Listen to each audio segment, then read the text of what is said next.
సందీప్ కిషన్ 30వ cinema hit director Trinatha Rao Nakkina వీరి కాంబోలో వచ్చిన మజాకా ప్రేక్షకులను ఎంతవరకు మెప్పించిందో చూద్దాం. తండ్రి కొడుకులు ఇంట్లో ఆడదిక్కు లేక ఒకరి బాగోగులు మరొకరు చూసుకుంటూ ఉంటారు. వెంకటరమణ కొడుక్కి పెళ్లి చేయాలని చూసినా ఎవరూ అంగీకరించరు.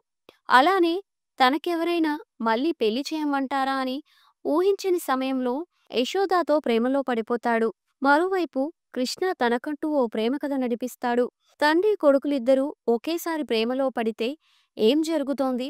వారి ప్రేమకు ఎలాంటి మలుపులు ఉన్నాయి? ఈ గందరగోళంలో ప్రతినాయకుడు భార్గవ్ వర్మ ఏం చేస్తాడు? తండ్రి కొడుకులు రాత్రులు కూర్చుని ప్రేమలేఖలు రాయడం, గోడలు దూకటం, బస్సుల్లో ఫాలో అవ్వటం ఇవన్నీ స్క్రీన్ ప్లే నవ్వులు పండించేవి. కామెడీ పంచులు అదిరిపోయాయి. కానీ కొన్ని చోట్ల టూ మచ్ అనిపించొచ్చు. అయినా సరే కుటుంబంతో కలిసి నవ్వుకోవడానికి సరైన సినిమా. ఇకపోతే Sandeep Kishan energy, performance, comedy timing అయితే సూపర్. రావు రమేష్ ఆయన డైలాగ్ డెలివరీకి సినిమా బలం. Ritu Varma, Anshu glamour and performance బాగున్నాయి. హైపర్ ఆది శ్రీనివాస్ రెడ్డి, రఘుబాబు హాస్యం పండించారు. ఇకపోతే రియంజన్ సంగీతం బాగుంది, కానీ మా సాంగ్ మిస్ అయ్యాయి.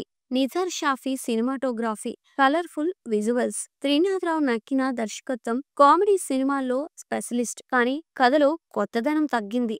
ఇకపోతే plus points. Rao Ramesh, Sandeep Kishan comedy timing, ఇంటిల్లపాది చూడదగిన హాస్యభరితమైన సన్నివేశాలు, విజువల్స్, సినిమాటోగ్రఫీ. ఇక చూస్తే మైనస్ పాయింట్స్. కథలో కొత్తదనం లేదు. కొన్ని చోట్ల comedy over feeling, music mass beat missing. కుటుంబం కథ చిత్రం కావడంతో ఫ్యామిలీ ఆడియన్స్ కు కనెక్ట్ అవుతుంది. సరదాగా నవ్వుకోవాలనుకుంటే మజాకా ఓకే, కానీ కొత్తదనం ఆశిస్తే పెద్దగా ఆకట్టుకునే అంశాలు లేవు. కామెడీ ఎంజాయ్ చేయాలనుకునే వాళ్ళకి ఓసారి చూడదగిన సినిమా. మీ అభిప్రాయాన్ని కమెంట్స్ రూపంలో తెలియచేయండి. మరిన్ని రివ్యూస్ కోసం మా ఛానల్ని సబ్స్క్రైబ్ చేసుకోండి.